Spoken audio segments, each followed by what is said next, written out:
Hi guys, welcome to the Corner Store. It's Gerald Cadet, and for the first time in a while, since I feel like 2, 3 years, I have a guest, and I want to welcome it. I want everybody to have a standing ovation wherever you guys are. Clap, do whatever you guys do for my good friend. You you want me to tell you your name on my phone or like your full government? I can just tell it from here. So my name is Nick Tatey. Gerald and I were roommates freshman year in college, played college football together. Gerald's known from the very beginning how much of an avid football fan I am, more specifically, how much of an avid college football fan I am. He had to live with me for an entire year, so he kind of got to go through, especially wearing all orange right now, the trials and tribulations of being a Clemson fan for the first couple of years that we knew each other. But here to talk a little bit of college football before the national championship game that's coming up on Monday, January 10th, between Alabama and Georgia, the rematch from the SEC title game. It's definitely going to be an interesting one, that's for sure. That's right. So first, before we talk about the championship game, let's have a little recap of the college football semis. Let's talk about Bama and Cincy, and what did you think about the game? First of all, wait. I just want to put this here. I want everybody to know that's watching here. I don't know nothing about college football. I'm just a casual. I know that. Just a casual watcher. I'm one of those guys who are like drinking their beer or something. They're just walking around the house, each room in the house, and then they just stop to look at the television and then they continue walking. That's me when it comes to college football. So did you watch any of these Final Four games then? I tried to watch. So I didn't watch the Cincy Bama game live. I watched the recording after because like ESPN Plus has like the games after. Yeah. So I watched, I think up to like the middle of the third, and I was like, this game is boring. So into I didn't. So you probably saw the same thing that I then did. I thought both the Final Four games were garbage. Mm-hmm. To be completely honest with you, Bama steamrolled Cincinnati. So I have a cousin of mine who's an alumni from Cincinnati, and unfortunately I had to hear about everything that went on during that game. But Cincinnati's defense looked terrified. Now, granted, you have the SEC offense behind 5-star offensive linemen with 5-star running backs, 5-star quarterbacks, 5-star wide receivers, and even their backups are 5 stars. So they're going to be bigger, they're going to be faster, they're going to be stronger. But still at the same time, like especially Cincinnati's defense just looked terrified. Like the first play of scrimmage, I remember very vividly, the running back Robinson for Alabama ran for 6-7 yards and broke like 3 or 4 tackles. I mean, it looked like a 1AA team playing a Division I team in the first series, especially. Like that was a team that was scared. It was not going to be an entertaining game from the first series on. The only way that Cincinnati was ever even going to hold on to that game was if for some reason their offense had a good game. And they didn't have a terrible game. Besides the fact when you look at the scoreboard, mm-hmm. I think they had opportunities to score more points than they did. But at the end of the day, I mean, 27-6, but the score doesn't show how bad Alabama destroyed Cincinnati. And the fear is now we will never let a non-Power 5 team in the playoffs again. Not with a 4-team playoff. I'm scared about that. But I'm going to talk about their one chance. but first, I kind of think the opposite. Like, I think since he didn't play that bad, defensively, they didn't play that bad. I feel like a team like Alabama, going up against Alabama, in a way, they kind of held their own, to say, because I feel like the score should have been 50-3. Oh, yeah. Basically, the way the game was, but Cincinnati had some key stops on some drives. But do you think that was more execution from Bama, or that's just Cincinnati? I believe Cincinnati was a good defense throughout the season. I think they were a top 10 defense. Their defensive coordinator he's been good for the last 2 or 3 years. So to be completely honest, I'm not saying that Cincinnati played a terrible football game. I think Alabama is just that much better. I just don't think it's fair. Like you look at the caliber talent that they have, and on top of that, having Nick Saban, who we'll talk about that later, but I still think is the greatest coach of all time. The way that he not only recruits the talent, mm-hmm. but he lets them play. I mean, it's one thing to get a 5-star recruit. Any team can somehow luckily get a 5-star recruit every now and then. But can you turn that 5-star recruit into a top 10 draft pick? Not everyone can do that. That's true. And he reps it out every year. I mean, you look at his, ever since he's been at Alabama, every single year he's got at least one top 15 pick. And it's not just wide receiver. It's not just quarterback. It's not just running back. It's across the board. That's 100%. I mean, I want to go back to Cincy. One thing, and then you kind of like segue to my like next thing is Desmond Ridder. If I didn't listen to college football analysts or even draft analysts, I would have thought watching the Alabama game that Desmond Ridder was like 5'8". He had so many balls like tipped in the air and like batted down. How does a quarterback that's 6'5", he's like 6'4", 6'5", have so many balls batted there? I don't think Bama's defensive line is a bunch of NBA players. No, they're not. There's some big boys. I mean, shoot, anytime you got Will Anderson on that line, because he's their outside linebacker, but he plays a lot of like a stand-up defensive end, a lot of their defensive stretches that they run. I mean, honestly, that's a tough one to answer just because I think that just goes back to how dominant Bama is. And I think they're taught very well too, to where anytime a ball is in the air like that, that's I mean, you play college football. That's what every defensive lineman is taught. As soon as the ball is in the air, you jump for it and bat it down. And I think that Alabama is so disciplined on top of how good they are that it's just, it's inevitable. I think some of it's luck to an extent, obviously, but it's inevitable that they're going to have a game like that. And I still think Desmond Ridder could be a very good NFL quarterback. And the journey that he's had from being basically a 0-star recruit to Cincinnati being his only Division I offer to leading, he'll have his jersey retired at Cincinnati when this is all said and done. Like, there's zero doubt in my mind his jersey will be retired there. So that alone, from where he came from, is impressive. But he's never played anyone like Alabama. I just keep going back to that. I don't know. I feel like I could understand it's Alabama, but that's an NFL team. He's 6'4". Like I was telling my brother, I was like, I could understand if Kyler Murray getting his ball batted, because Kyler Murray is 5'8", but 6'4", and just the release should be different. Like, you could see over the offensive line for the most part. I was baffled by it. I don't know. Like, I haven't seen too much Desmond Ridder throughout the season. I don't know if I don't think personally that the draft is strong quarterback wise. No.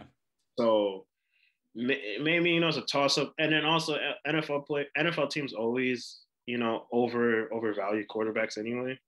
Yeah, they always do. I think I saw Desmond Ridder live. We went to the Cincinnati SMU game. It would have been like their third or fourth the last game. The guy's the real deal. He's good. And especially when his team gets hot. The biggest problem is that he couldn't hit with his tight ends, because he's got two really solid tight ends at Cincinnati. And they, I think, combined had two catches for maybe 25 yards. Whereas prior to that, they're averaging 75 to 100 yards in receptions a game. So, I mean, there's a lot that goes into it, but as a quarterback too, you have to figure out that, hey, this defensive line is going to be tough. So you have to find your hole in the defense. I mean, you have to find your hole in the defensive line. If for some reason they're jumping up and getting it, you have to slot yourself so you find those gaps, or you throw the ball over them. And I part of the reason was that he probably didn't adjust to that. And playing in the conference that he did before, he probably didn't have to adjust to that as much, just because, honestly, he is that much better than every quarterback in his conference.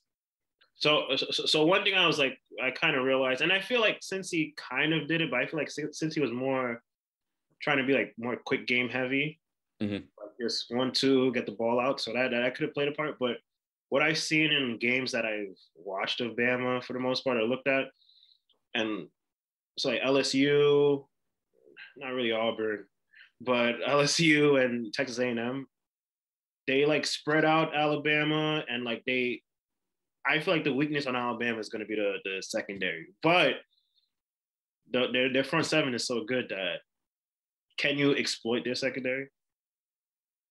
I don't know. That's a tough one. And plus, they have Josh Jobe, and I don't know if you know who that is, but Alabama's. I think he's a senior. Yeah, yeah. He should be a first or second round draft pick. So they've got some studs still in the defensive backfield, but their front seven is just every single year it's so dominant. I mean, when you have guys like Will Anderson, I mean, DJ Dale, Fedarian Mathis, I mean, those are all going to be first or second round draft picks. Mm-hmm. And honestly, two of those three might be top 10. So I mean, they're legitimate. Like they could probably beat the Detroit Lions right now. Definitely. Granted, I think there's 3 or 4 teams that could beat the Detroit Lions. Definitely the New York Giants, but I don't want to get into that. I don't want to get sad. We won't talk about how bad they are. I mean, come on, man. I'll tell you what. Clear house, start over, burn the field down, get rid of everything. There's some good players. There's some good. I like Tate Crowder. I like Dexter Lawrence. He's still my guy. Clemson alumni. I met him. I don't think I told you. I met him. But the worst part about it, my phone died, so I couldn't take a picture. I would have been so mad if you would have sent me a picture of him. Met him. And then, who else I like? Xavier McKinney. He's a Bama guy. Mm-hmm. We have some pieces. It's just that's all we have, pieces. Your offensive line is terrible. Oh yeah, we've been terrible since. It's abysmal. We've been terrible since my freshman year. Our freshman year has been terrible. So I know. You had to deal with me with Clemson. I had to deal with you with the Giants. At least we won championships in there. You didn't. So you just kept getting worse. Anyways, the second game of that night was Georgia versus Michigan. I maybe watched 3 plays of that game. And it was fair to say, I believe if Michigan was to play Ohio State 3 more times, I feel like Ohio State would have blown out Michigan 3 more times. I would agree. I don't think Michigan deserved to make it to the college football playoffs. I believe that, but I don't think Michigan was a college football team, a college football playoff team. Well, and that goes back to the eternal argument, especially with there being only 4 teams right now. It's who is the most deserving versus who are the 4 best teams in college football. Mm-hmm. Do I think Cincinnati and Michigan were one of the 4 best teams in college football? Probably not. Mm-hmm. Do I think that Cincinnati and Michigan were the most deserving? Yes, I do.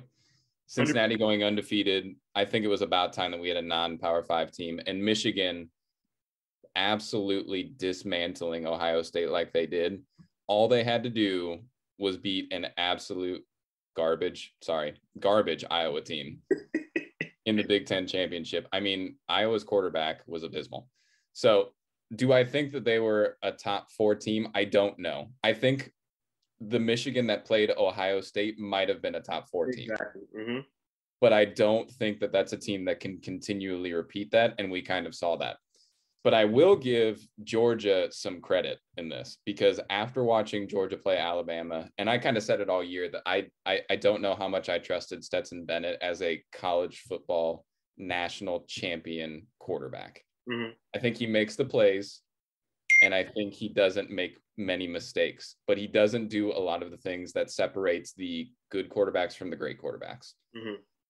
And I think he proved me wrong in the Michigan game. I saw consistency.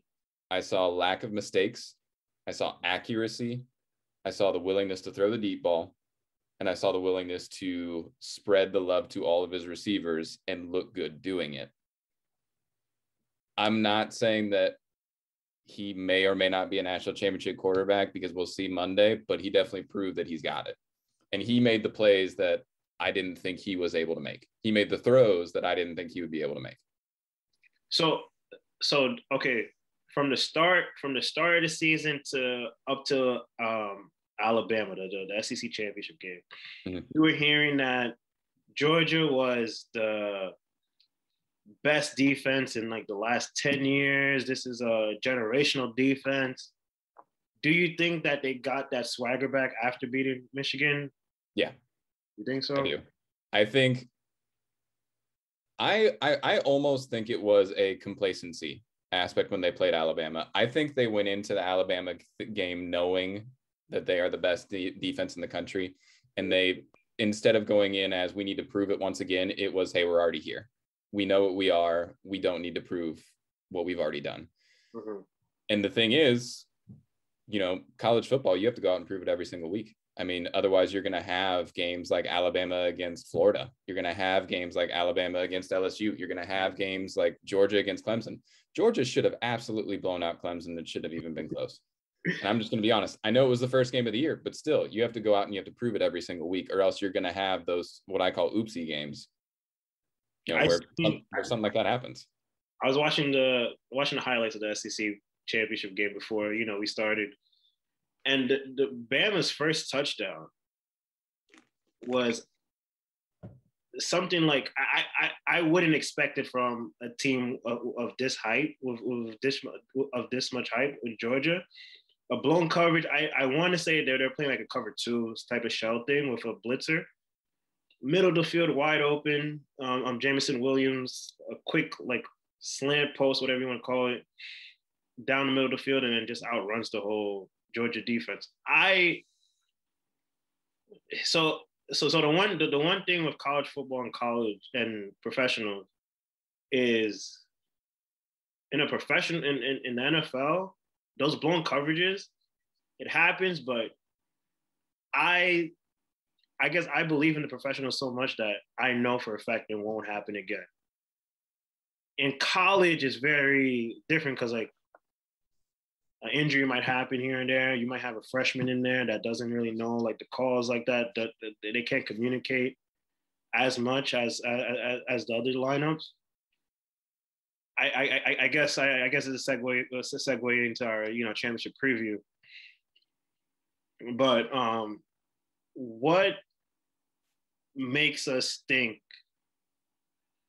that these mistakes won't happen again? Number one, and then basically the question I have is, why do we think that Georgia could finally beat Alabama on Monday? Mm-hmm. I think that's first off, that's one of the reasons why I love college football so much is the mistakes that happen and the I don't want to say non-professionalism, because they're the top tier college athletes in the entire country for football, and it's not even close. You've literally been saying that to me since we first met. Yeah. I mean, but I love the intricacies of the college football game that make it imperfect.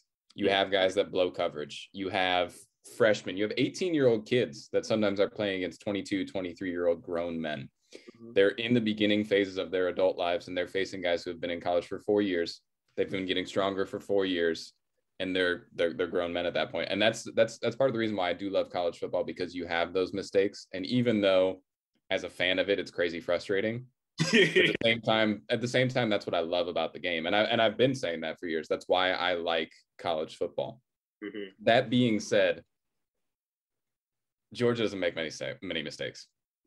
I'm gonna be honest. Like they're as close as you are going to get to a premier college football defense. They are the real deal. And I do think that Georgia can beat Alabama, but they have to rely on their defense.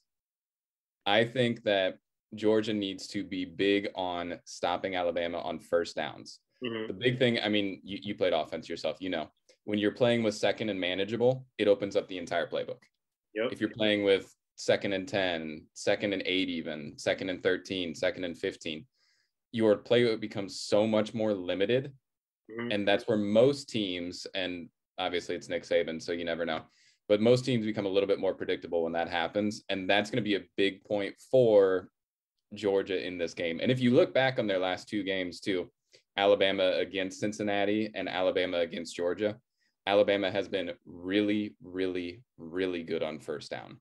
They were getting a lot of 2nd and 4s, a lot of 2nd and 3s, even 10 plus yards and moving the sticks on first down.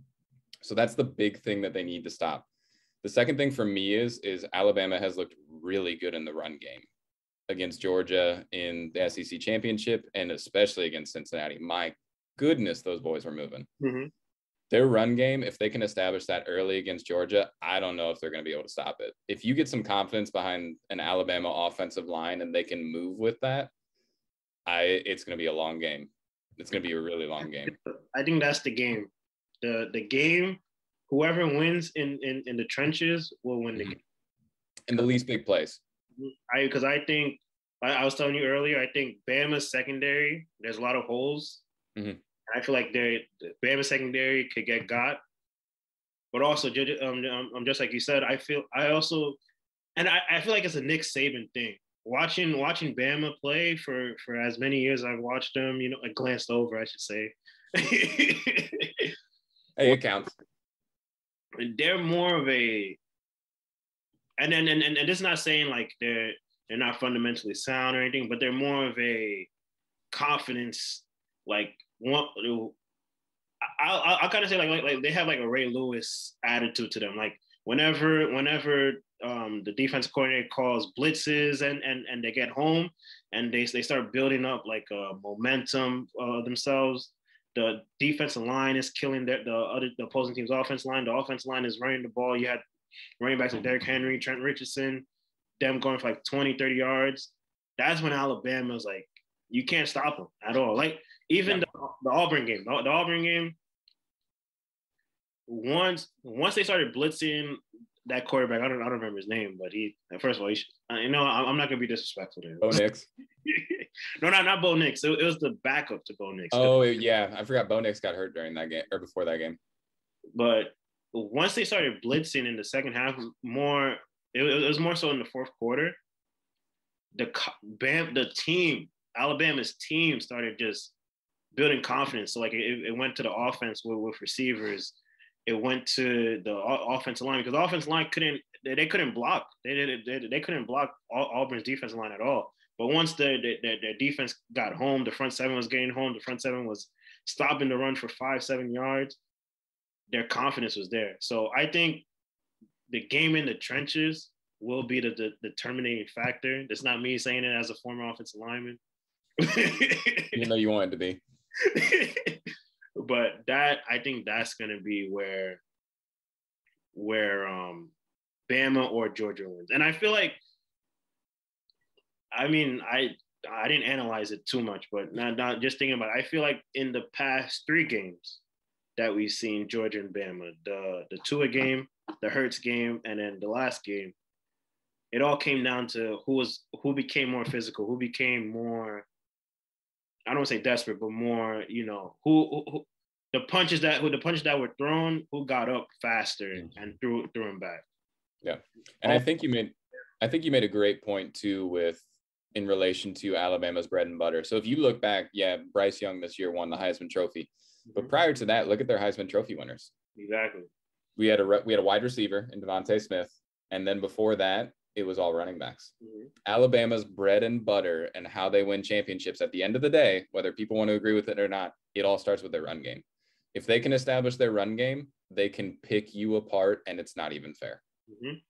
That's what Alabama has done since Nick Saban's been there. That has been their bread and butter, and they've established that along with great defenses. Not even, and you're right, not even necessarily great back fours. They've had some good individuals, but their front seven has always been so dominant and put in so much pressure that it makes, and me speaking as a defensive back, you can have average defensive backs, and if you have a great front seven, it makes us look that much better. We could be average, but we're making plays like no other because our defensive line is playing that well. So I mean, that's been their bread and butter, and I know they'll go back to it. I know they'll try to establish the run game early with short passes, just like they always have. So, do you think now to we're going to talk about him a little bit more later, but do you think Kirby Smart is scared of Nick Saban? Yes. That was quick. Yeah, I do. I don't know if he's literally having nightmares about him at night, but I would if I were him. I mean, he's the greatest coach of all time, and I think you also have that fact of he was his assistant coach for so long. So you have that expectation of someone's got to beat him eventually. And as we all know, there's never been an assistant coach that has beaten Nick Saban, who was a former assistant of his.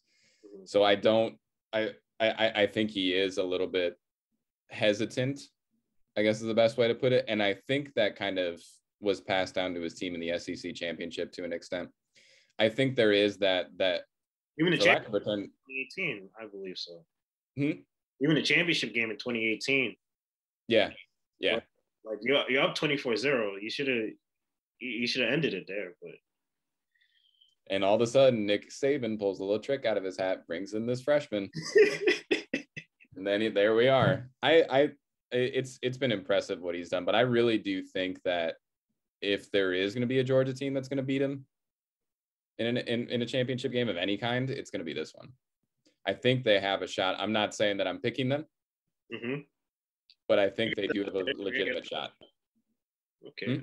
I said we're gonna get to that. We're gonna get to the picks later. Oh, I haven't. I'm not telling you who I'm picking yet. You don't even know who I'm picking yet. Okay, so the next the next thing I was going to talk about, because I've been hearing this a lot, and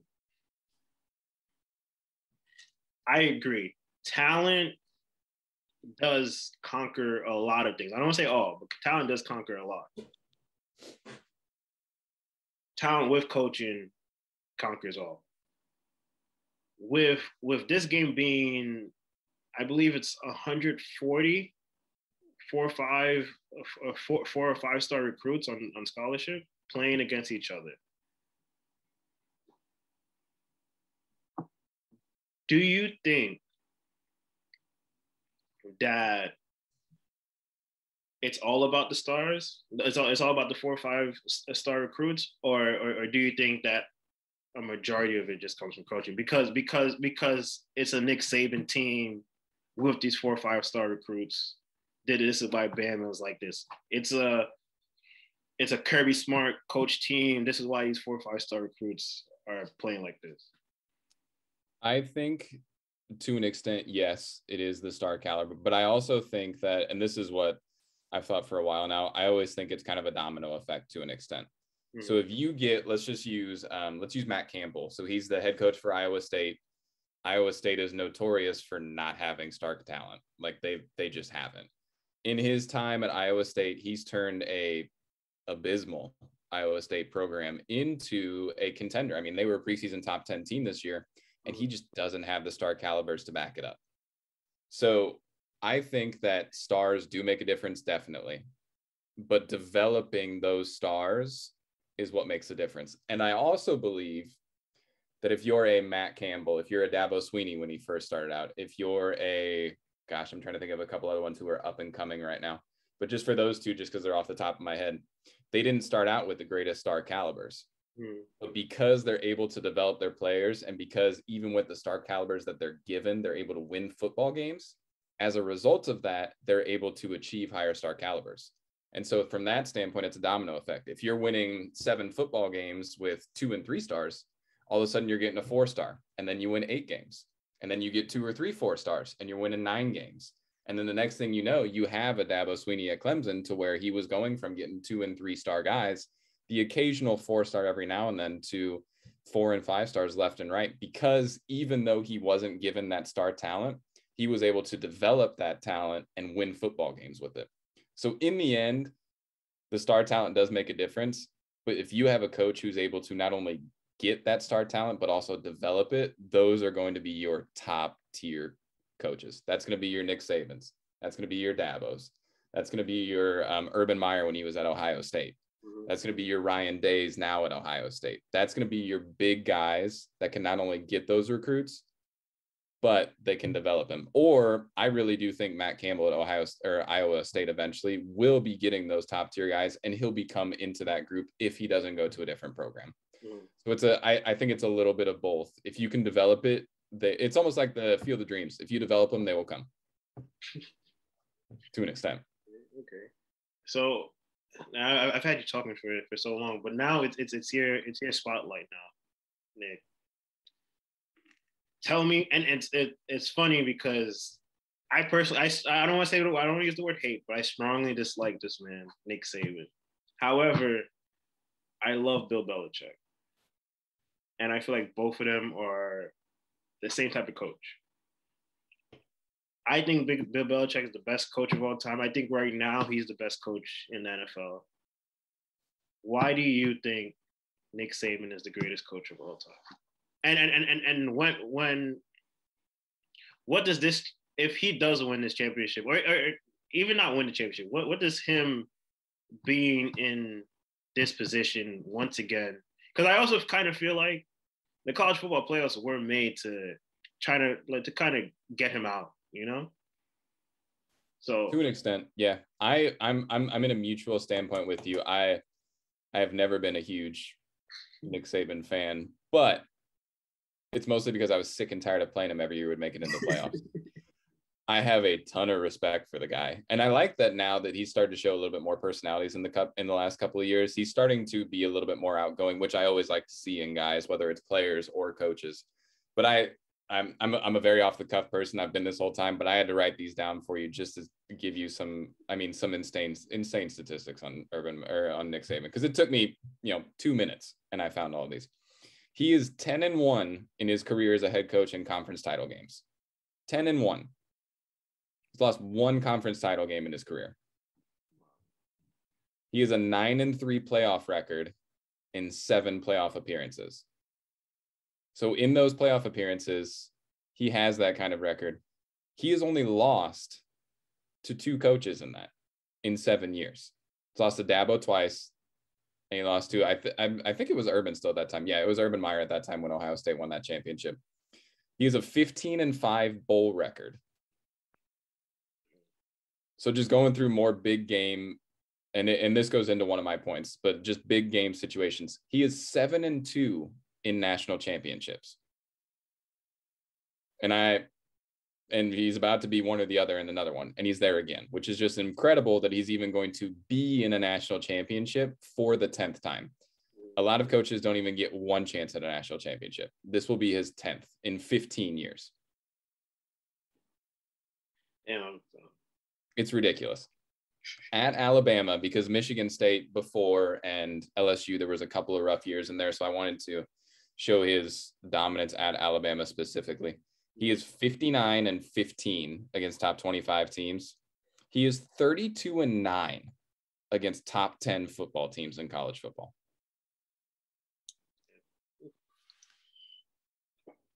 Wow. And you think about the SEC in general, which is the best conference in college football. I don't care who says it otherwise. I'm an ACC person. I'll still admit it. I don't care. It's the best conference in college football. He plays the best talent week in and week out on average more than any other conference in the country. So when you think about it, those big time games, what makes him so dominant? And this is what I had to sit back and think about for a little bit. These statistics, what has made him so dominant in big game scenarios that has made him different? And the thing that, and I noticed it finally in the semifinals. So there was a play, I think it was at the end of the first quarter. It might've been Cincinnati's first drive. Cincinnati was marching quickly down the field on Alabama. Nick Saban calls a timeout. I think I know they were inside the 20. They might've been inside the 10. Nick Saban calls a timeout randomly, brings his team in, and the next thing you know, they're going 3 and out and they're kicking a field goal. His in-game adjustments, not only halftime adjustments, because there's a lot of coaches that can do a lot of great halftime adjustments, which he does. His in-game adjustments within a 30-second time period, within a minute time period, is unmatched with any coach. I would argue he's up there with Bill Belichick. Unmatched. Like, you can't compare it to how quickly he can make adjustments, how quickly he can see things, and whether it's all him, I don't know. I'm sure he's got great analysts. I'm sure he's got great defensive coordinators, offensive coordinators that are working with him too and seeing these things. But at the end of the day, they have a lot of turnover in their ranks. Mm-hmm. So at the end of the day, there's been one consistency. It's been Nick Saban, and they're still winning. His in-game adjustments are ridiculous. I mean, it's not fair. That's what, to me, separates him apart more than anything else. Another great thing he does, obviously, he gets big time recruits. Their top 5 recruiting class, like every single year. It's ridiculous. Save some recruits for the rest of the country because we want some. He keeps stealing guys from all over the place, but I can't blame him. But not only does he get the big recruits, he develops them. He's also made Tuscaloosa a destination. Yeah. He has turned what was a great Alabama program under Bear Bryant, who before was the greatest coach of all time, who really struggled in the 90s, and turned them around and turned them into what they are, which is the greatest college football program in the world that we've ever known. And he's done it quickly. It's incredible. There is no doubt in my mind. I still think, and he passed Bear Bryant's record of 6 national championships with his 7th last year. I still think back when he even had 5 national championships, I still thought he was the best coach of all time. That's saying a lot. There was no doubt in my mind that he was going to pass Bear Bryant. No doubt. And I hated thinking about it. You ever think, is there going to be someone to even sniff his records? I hope it's Dabo. I don't know. I mean, there's always got to be someone. I mean, you think about any record in any sport or really anything, someone always eventually breaks it. Will it be anytime soon? I don't think so, because Saban just signed a 10-year contract. Yeah. So he's a long ways from done. I wouldn't be surprised if by the time this is all said and done, if he's got 8 or 9 championships. He may even, and it would be unbelievable to even think this, he may pass 10. He may get double-digit national championships. Wow. You know the crazy thing? So stupid of me, but I was trying to be very optimistic. I was thinking better competition. So 2019, I believe, because 2019 was the year Brady and Bill left. Well, 2019 was also the year that I think it was probably Nick's worst. It was definitely his worst season in the decade. 2019. Yep, that was when they didn't make the playoffs. I said to myself, the Bama dynasty is over. Stupid of me. I also said that the Patriots dynasty is over. We might see one again. That's the thing, though. You get coaches like that, and you can throw whatever doubt you want on them, and they find ways to get back. I mean, look at Bill Belichick and what he's doing now in New England. I was the same way when Brady left. I was like, New England's done. They were nothing without Brady. And now they're showing me clearly Bill Belichick is really good, and clearly Tom Brady is also good. So they could do it separate. Like just divide and conquer. That's what they did. The craziest thing about that, we keep comparing Bill and Nick. Bill up until 2020 had Tom Brady throughout his whole career. His whole stint in New England. Nick, you probably know more than me. I could probably name maybe the last 3, but it's most likely a new quarterback every year. New coaches every year, every 2 years, because every coach he's done such a fantastic job under Nick Saban. Another program wants him. Another program wants a Nick Saban guy. An NFL team wants a Nick Saban guy. Just like you said, Nick Saban has been the constant. He's been Alabama. He's been the state. He is Alabama. So that's even more impressive. With all that turnover and it naturally comes in college already. All the turnover, all the coaches. Would you know off the top of your head the longest tenure coach with him? French coach. But honestly, in the last 10 years, it's probably been 2 or 3 years. Maybe 2 years, especially if you're looking at offensive and defensive coordinators, maybe 2 years. I mean, it's just, if you look at the coaches around college football right now, there are so many of them that were at some point coached by Nick Saban. I mean, Michigan State head coach, Nick Saban's assistant. Georgia head coach, Nick Saban's assistant. I mean, you look at not only just college football programs in general, top tier college football programs. Ole Miss head coach, Nick Saban's assistant. I mean, you have big time programs that were at some point underneath Nick Saban. Mm-hmm. And it's a testament to him. Like, not only is he developing players, he's developing coaches. Okay. Yeah, exactly.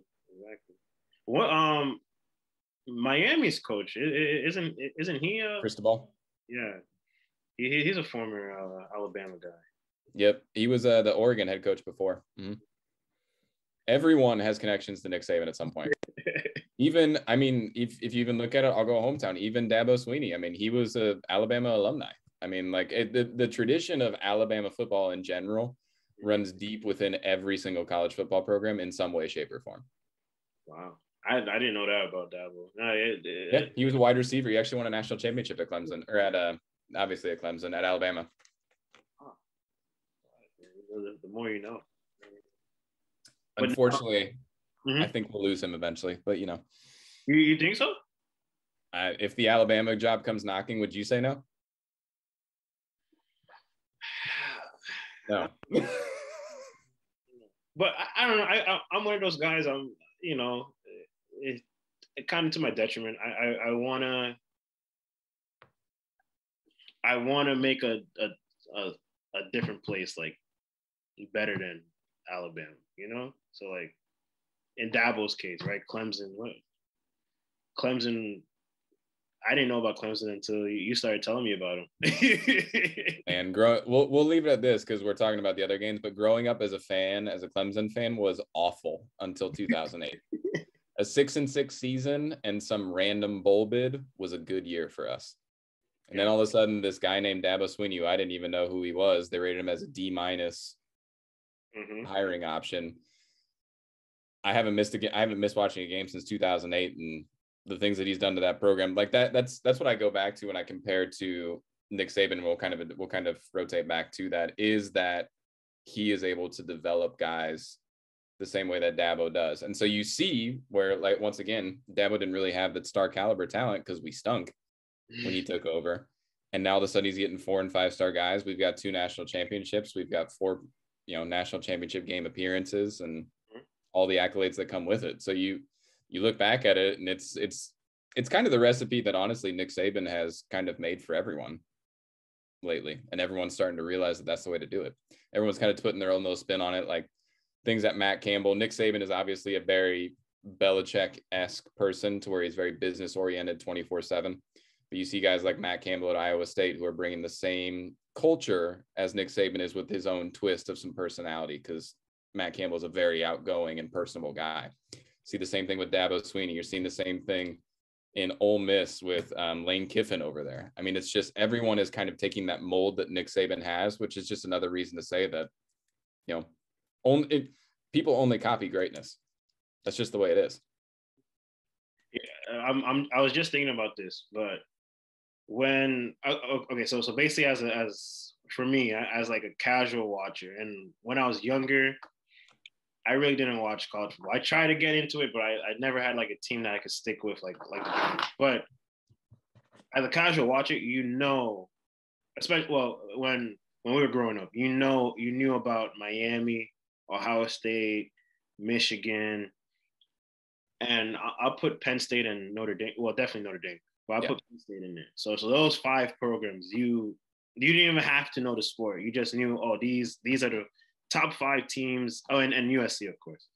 Top 5, top 6 teams in in college football every year.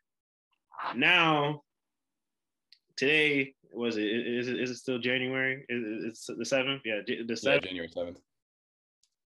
You can't talk about college football without saying Alabama. Nope. And that's because of Nick Saban. And every team, if you were to ask them every single year for the last 10 years, if there was one team that you wanted to beat in a national championship game, who would it be? Everyone would say Alabama, because in order to be the best, you have to beat the best. Everyone without question would say, I want to play Alabama, because they're the best every single year. If not the best, they're top 2, they're top 3, other than 2019. Yeah. And then now that was filled with injuries, and it was Joe Burrow's year. Yeah. And Alabama right now is in the process. They just got their 14th consecutive 10-win season. 14 years in a row, they've won at least 10 games, which is the longest active streak in college football history. Wow. 14 with 10 wins. Wow. Whoa. What are they? 12? They won 12 games this season? They are 13-1 now? Mm-hmm. Yeah, 13-1. So, Nick, will they be 14-1 on Monday? So, I got Alabama winning. And then first of all, which I was looking at this when, I was writing the little notes that I have for us. Mm-hmm. Georgia is favored to win this game. I don't agree with that. I was shocked. I was thinking to see. I was looking at the ESPN schedule, and I was looking to see Alabama minus 13 and a half, and I saw UGA minus 2.5. I'm shocked. Even after Bama beat them. Yeah. I disagree with it. I think Alabama's going to win this football game. I think Alabama's going to win this football game by 10. I think it's going to be a double-digit win. Mm-hmm. I think that the legacy of Nick Saban is unbeatable, and I do think that Georgia will always have that little brother side to him, to where it's just one of those things where it's like I don't think that they can beat him in the big game. Mm-hmm. Stetson Bennett showed me something in the semifinal game, but I don't think he showed me enough. I just think Alabama's offensive line is too good. I think they're going to be able to establish the run game early. I think they are going to get to those second and shorts, which is what they want to get to. And once they're able to do that, they're going to start throwing the ball downfield. I mean, when you have Jamison Williams there, I mean, I really like that rookie, Ja'Cory Brooks, number 7. Mm-hmm. He is a stud. And I think he's going to be huge for them in this game because they're going to be so eyed on Jamison Williams. I think they're going to line up Darian Kendrick against Jamison Williams all game and kind of leave Ja'Cory Brooks on an island with their other corner. And I really think they're going to be able to take advantage of that. He's got some speed, and you saw it in the first quarter of the Cincinnati game. He's got that big playability. So I think they're going to establish the run game early, and they're going to start running play action. They're going to start running their typical offense, and they're going to get them open in the deep field. I really do. I think Alabama easily could score 30 points again against Georgia, easily. You know what's so crazy about that? They struggled the week before to put up the final score is 22 or 25 to 22, something like that. But mm-hmm. They struggled to put up 14 points on Auburn. Yep. I believe Auburn won 5 games this season. I think they're 6-6. So to go from that to scoring, what was it, 42 points against Georgia? Yeah, 42. That's, to go back to Nick Saban again, that's a credit to Nick Saban, and that's just, He's lit a fire. And you and I were talking all week. I was like, there's no way Alabama's beating Georgia. What did I tell you? Alabama's not making the playoffs. And what did I tell you? He told me it's gonna be closer. He told me it's gonna be closer. I was shocked. When he said close, I thought it was gonna be 10-6 at most. No. At most, I was shocked. It's the Nick Saban effect. I don't know. He shows up to big games, and on top of that, as soon as I saw a close game before the SEC title game, I was like, uh-oh, because you know that Nick Saban is playing that underdog. Mm-hmm. Card all week long, and he is riding his team hard about it. He's doing it right now. Oh yeah, I would. Are you kidding me? Hey, Georgia's minus 2.5. What does that say about us? We beat them 42-24, and they still want to take us as the underdog. Bring it on. I mean, that's how I would do it. So for me, I'm picking Alabama for this only reason. Until I see, this is going to be the 4th time I see Kirby Smart versus Nick Saban. Until I see it, I do not think. I'll never believe it. I do not think Kirby Smart will ever beat Nick Saban. It's come to that point. No. You were up 24-0. You were up 21-3. You had like I said, a generational defense, and you still can't beat Alabama.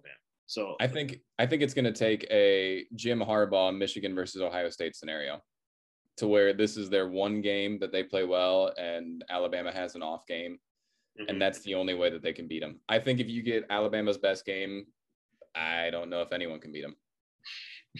I really don't. I mean, they're just, at the end of the day, they've got one loss and they've got some close games, but they're the best team in college football. I don't think it's any question. They are. They are. So it was nothing that it just popped up in my head. And it kind of goes back to what we were talking about earlier about like the 4 best teams and whatnot. Let's put in, because I see this, I watch this team a lot because my little brother's a. Here we go. Here we go. I feel like out of with all the like fun games we've had from the bowl games and whatnot, the team I see that should have been in the college football playoffs was Ohio State. Do you think Ohio State could match up and like actually have a close game against Alabama or Georgia? I think that Ohio State would have played closer in both of those games. Mm-hmm. I don't know if Ohio State could beat either of them, but I do think Ohio State would have played closer. I think Ohio State's the real deal. They are going to be a very good football team next year. I think, I mean, I don't think it's any question. I mean, you can kind of look down the line. It's pretty much every year. You can almost, if you were to put $100 on it every year, you'd win more than you lose. Mm-hmm. Alabama, Ohio State, and Clemson. If you were to take those 3 every year and then a 4th, so far you've won quite a bit of money. Mm-hmm. And I don't think it's going to change next year. I think all 3 of those will be in there next year, or at least around there next year. So I do think that they would have played. Huh? Got no love for your boy? DJ needs to go. No. I'm not talking about Clemson. I'm talking about Brent? Yeah. I got to see it to believe it first. Because he lost. No offense to the guy. I love Brent Venables. Obviously, he was at Clemson for 12 years. But he lost a lot of recruits as soon as he went there. And I don't think it was because he went there. I think it's because Lincoln Riley left for USC. So I don't think it was as much as him coming in as Lincoln Riley leaving. The one that's going to be really interesting, and just to go off a little bit, if we're going to go about, kind of next year's playing field, I don't think as much next year, but give it 2 or 3 years, USC is going to be a very good football team. Because, I mean, it's the Lincoln Riley effect. Wherever he goes, the recruits will follow. And inevitably, he's going to get a 5-star quarterback, and he already did. Mm-hmm. So USC is going to be a very good football team in the next year. I honestly, as much as I hate to say this, I think South Carolina is going to be a good football team next year. They got Spencer Rattler transferring from Oklahoma. They've got 2 other big recruits they got in the transfer portal. They've got a top 25 recruiting class coming in. Shane Beamer, their head coach there, is doing it right, as much as I hate to say it. But they're going to be a good football team. It'll be interesting next year because of all the coaching changes to see some shifts that go on. I think you will have your big 3. I think it'll be Alabama. I think it'll be Ohio State. I think it'll be Clemson. Mm-hmm. But outside of that, I think it's going to be interesting. I think you're going to see an Iowa State in there potentially, even though they're losing their quarterback and their running back. I think Miami has a shot of being a good football team next year. I really do. I think Texas could be a good football team. They just picked up Quinn Ewer, who transferred from Ohio State, so he's going to be their starting quarterback, I'd assume, next year. I think USC is going to be a good football team in maybe 2 years. It's going to be interesting in the next 2 to 3 years to see the changes that go on because of all these moves. So I'm happy we're talking about this now because my last topic was to talk about, and at first I didn't really like it or anything. I'm a big fan in traditional ways. Like you pick the school, you gotta like fight through it and whatnot. But this transfer portal, I don't want to say balancing out college football, but it's making it fun in terms of like now teams that for years and years cannot like taste a 5-star, 4-star quarterback, 4 or 5-star players at all have a chance to re-recruit these guys. And like now other program, like the programs that these players are on, these kids are on, they have to re-recruit every year. Mm-hmm. I feel like this is good for the game, to be honest. What do you think about it? Like I also want to say, so I can't think of his name. Thompson from Texas. He went to Nebraska. Yep. And then watching some games from Nebraska the past couple seasons, it feels like Nebraska is just missing a quarterback. If they have a functional quarterback, they could make some noise in the Big Ten. And I really like Frost in Nebraska too. I think he does it the right way. I think he's another one of those guys that you could put on that list that is able to develop recruits. He just hasn't had a piece that's been able to put it together at this point, which is too bad. Mm-hmm. But honestly, at first I was hesitant about the transfer portal, but I like it. I think you're right that long term, I think this will even the playing field to an extent. I think you're still going to have your typical guys that are at the top, but I also think you're going to see a lot of smaller programs have their opportunity. Maybe not, they're going to go from, a 2-10 football team to a 9-3 team. That's just not going to happen. But I think you're going to see a lot of smaller teams get their opportunities. USF is a great example this year. They've gotten some huge transfers that are going to be going on next year. Not saying that they're going to be a 10-2 football team and a theoretical college football playoff team, but they're going to be a good football team next year. You got South Carolina, who's getting some good recruits. You got Texas, who's getting some recruits. USC's getting transfers and recruits. Even Clemson is starting to dip into the transfer portal. The only ones that really aren't being affected by it too much is Alabama. Go figure. That's true. Go figure. Don't know how that happens. Well, what I really like about the transfer portal is you have so the biggest question with Jim Harbaugh is, can he find his quarterback? They always lose a quarterback to, let's say, like Ohio State or somebody down south. But now with the transfer portal, he has a chance to get his quarterback, and let's see what he could do. Can Michigan become an elite dominator? Can Michigan year in and year out be Ohio State's equal? It's funny because I said at the beginning of the year that I think the one thing that Michigan's been missing is a quarterback. I mean, they had McNamara this year, and he's an okay quarterback, but he's by no stretch one of those top tier guys. Yeah. And that is the thing that they've been missing. And I would think that Jim Harbaugh would try to go in and use that to his advantage. I've been to Ann Arbor, Michigan, though. It is cold as all get up there. I don't know how you can get a quarterback over there when all of them are coming from California, Miami, Texas. I mean, I wouldn't go to Ann Arbor, but that's just me. I mean, that's what he needs, though. I mean, if he could get a good quarterback, he could compete with Ohio State. I'm not saying he would beat Ohio State every year. I'm not even saying he would beat Ohio State 7 out of 10, but at least he could compete and make it close and not have, obviously they won this year and they won big this year, but I don't think that's something that they could repeat over and over again. If you were to line these teams up 100 times, Ohio State probably wins at least 75 of those times, and probably more, to be completely honest, because Ohio State's just a better football team, and they have a consistent quarterback every single year. They have a 5-star quarterback who they can turn over. They don't turn out to be the greatest NFL quarterbacks, but Ohio State doesn't really care about that too much. That's true. DJ comes to Michigan. I don't care. Take him.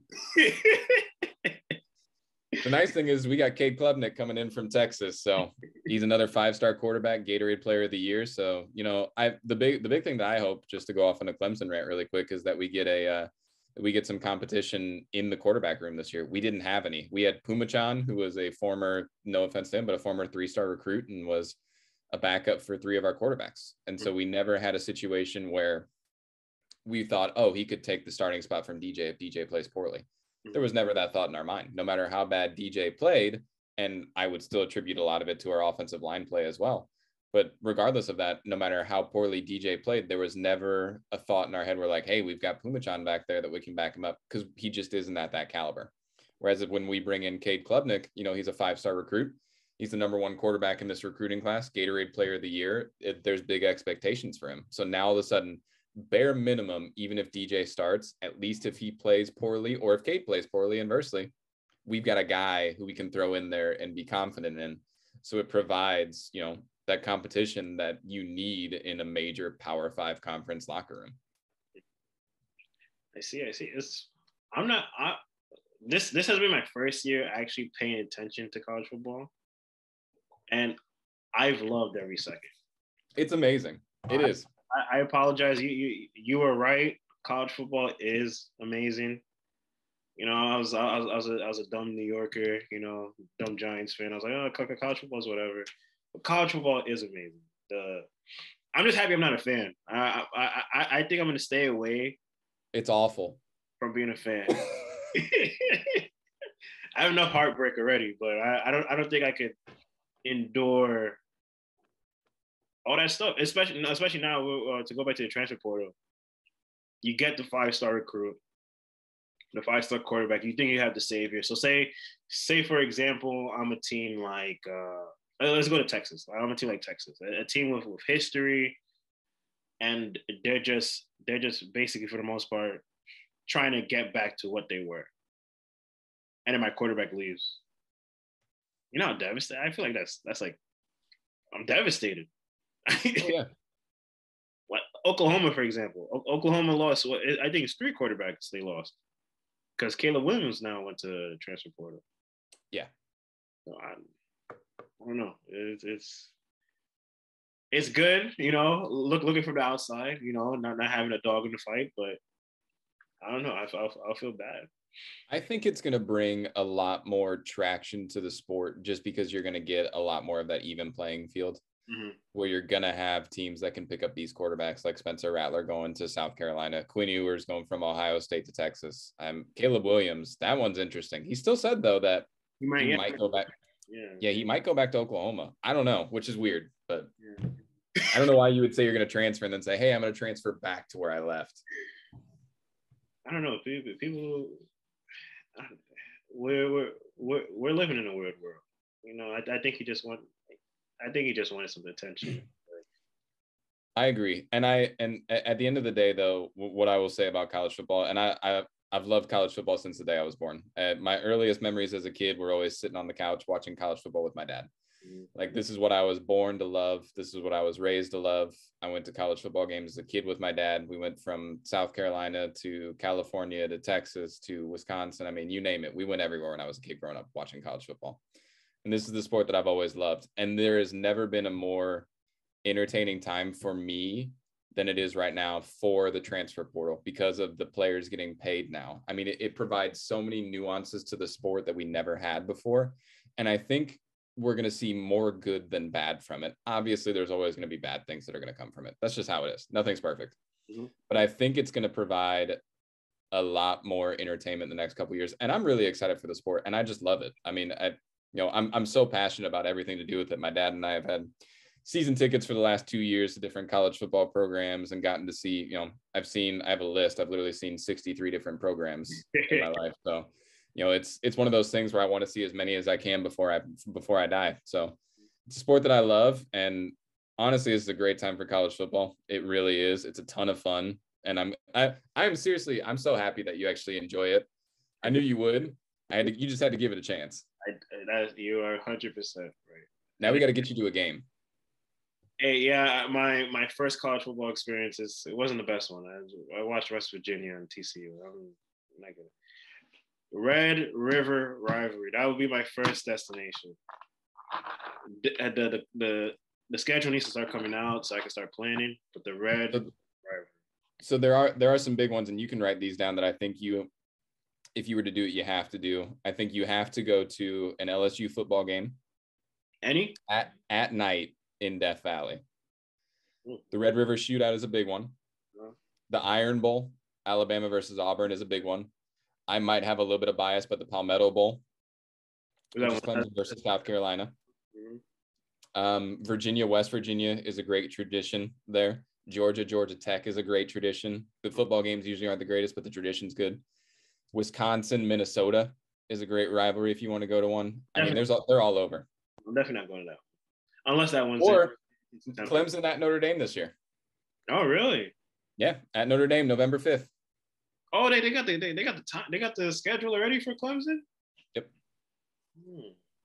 I had to take a trip. I already got tickets.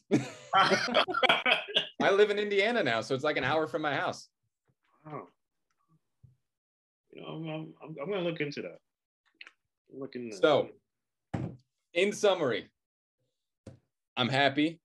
I've loved doing this. This has been a ton of fun, actually. I didn't think that it would even go into this kind of conversation. It's been a ton of fun. I've never been a person to take notes, and of course I didn't again. So I was kind of just shooting from the hip per usual with me. But it flowed right. It flowed good. It flowed well. It's been a ton of fun. I really do think. I hope this is a good game. I hope it's a good game because after the first two semifinal games, it's just at this point I'm just looking forward to next year. But you know the craziest thing about it, because so this might be another conversation that we could save for later, but because of all these bowl games, having those two stinkers wasn't too bad. Mm-hmm. Because that what preceded those games was the Music City Bowl, which was amazing. What came after those games were the Rose Bowl, and then the Fiesta Bowl? I didn't watch it, but the Rose Bowl was. Oh my goodness, that was crazy. But so I think being sandwiched into, and then I didn't see all of them, but I've heard about weeks even before that, a bunch of great bowl games and whatnot. So I feel like this year, with all the coaching movement, the transfer portals, I guess the bowls that don't matter games, we as even casual fans, we could live with these two bad games that we had. Hopefully we do have a close game on Monday, but I don't think, looking at the entirety of college football this season, you can't, even if Bama wins 63-0, I wouldn't be able to look at this year's college football season and be like, it sucked. Because so many great moments happen. Well, and when you think about it too, not only on a regular season, there have been some amazing games, there's been some amazing moments, there's been some amazing traditions. But then you look at it, and this is the year after we didn't have fans for an entire year. This is the year after we had shortened seasons. This is the year after teams couldn't play. This is the year after complete chaos. I mean, when you look at it, this has been, I always said at the beginning of the season, I took college football for granted up until last year. Because I thought it was something that was always going to be there. And then all of a sudden, for a lot of teams, it wasn't. So, I mean, this has reinvigorated my love for the sport of college football. So regardless of what happens on Monday, I love the sport. I'm excited. Clemson for the 2022 national championship. I'm going to say it now. Speak it into existence. It probably won't happen, but I'm going to try. I like it, though. I've been saying the Giants are going to win the Super Bowl for 146 years. Exactly. I haven't even seen a playoff appearance, but we all could dream. We all could dream. So true. But I think that's it, Nick. We're gonna have you again. I just need to know more stuff about college football. I think we got to do a preseason for the upcoming college football season a couple weeks before it starts. We'll do a preseason show. Definitely. And then by that time, I should be like on a level. You're based on a level 100. I should be on a level 2 on my college football knowledge. We're gonna get you there. We'll do weekly conference calls about it. All right, Nick. This is the Corner Store. This is Gerald Cadet. We're just here having conversations, and we want you guys to join the conversation. Whatever you guys think that we like said, whatever you guys disagree upon, comment below. And we just want engagement. And so just like we had here, we just want engagement. This is the Corner Store. Thank you, Nick, for sharing your valuable time at your home. I had nothing else to do. We're in quarantine here in Chicago. Don't worry. Again. Gosh, man. Hopefully the spring comes by quick. But that's I'm gonna keep my mouth shut. This is the Corner. Let's not say anything. The Corner Store is Gerald Cadet. Them hands they work. So please, boy, don't get hurt. I work. All I do is work. I got it out the